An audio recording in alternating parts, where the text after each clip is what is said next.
Welcome to mister movies.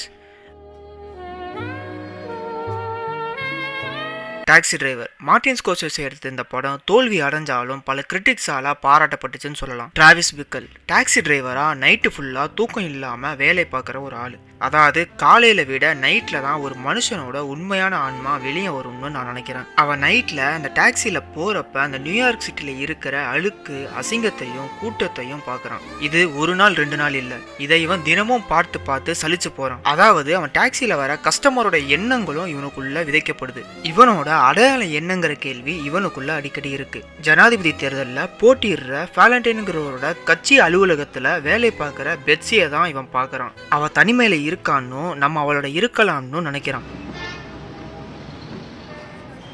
இவனோட தனிமை அவகிட்ட போக வச்சுதா இல்ல அவளோட தனிமையை பார்த்து இவன் போனானாங்கிறது ஒரு கேள்வி.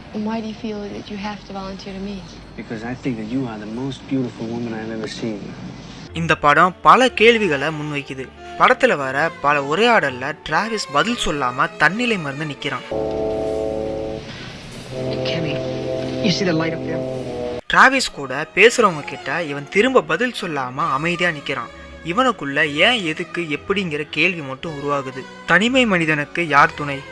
அவன் மனசுதான். அது கூட தான் எப்பவும் டிராவிஸ் உரையாடிக்கிட்டே இருப்பான். அந்த மனசுங்கிற இடத்துல ஆடியன்ஸை வச்சு பார்க்கலாம். படம் முழுக்க பேக்ரவுண்ட் வாய்ஸ் ஓவர் போய்கிட்டே இருக்கு. அவன் நேரடியா ஆடியன்ஸோட இன்ட்ராக்ட் பண்ணிக்கிட்டே இருக்கான். 12 hours of work and I still can't sleep. Damn. Days go on and on. They don't end.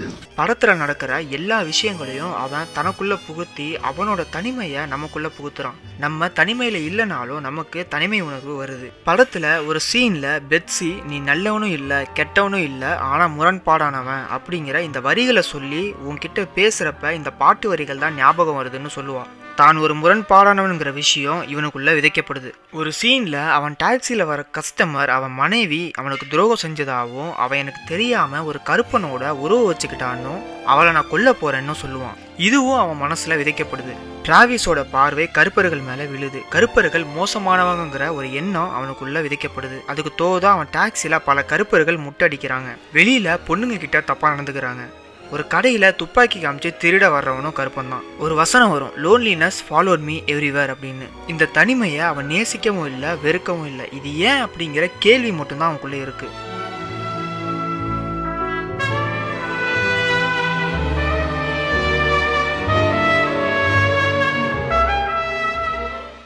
அவன் பார்க்குற எல்லா விஷயத்தையும் அவன் வெறுக்கிறான்.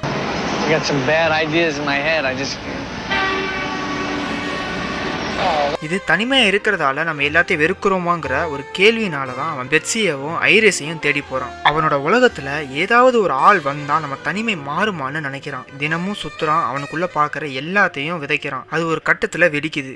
அதுதான் அவன் அந்த அரசியல்வாதியை கொல்ல திட்டம் தீட்ட வைக்குது.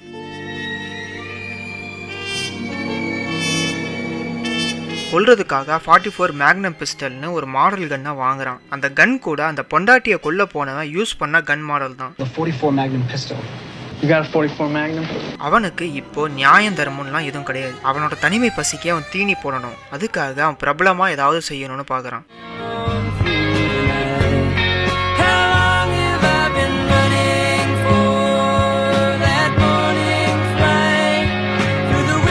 அந்த அரசியல்வாதியை கொன்னா அவன் கெட்டவன் ஆகிடுவான்.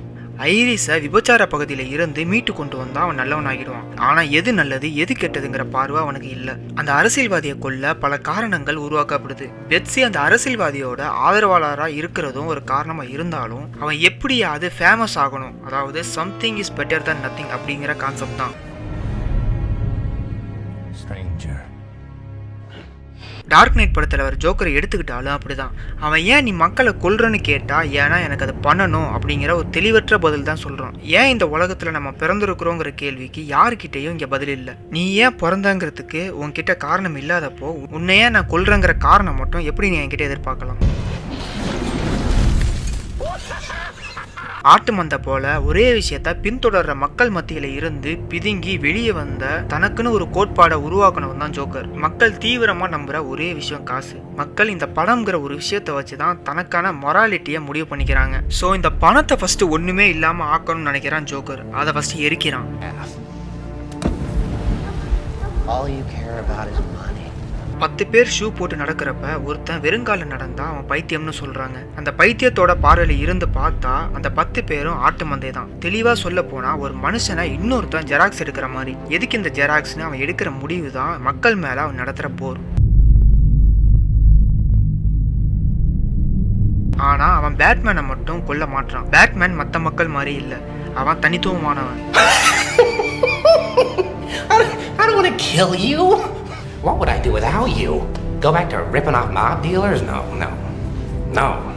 No, you complete me.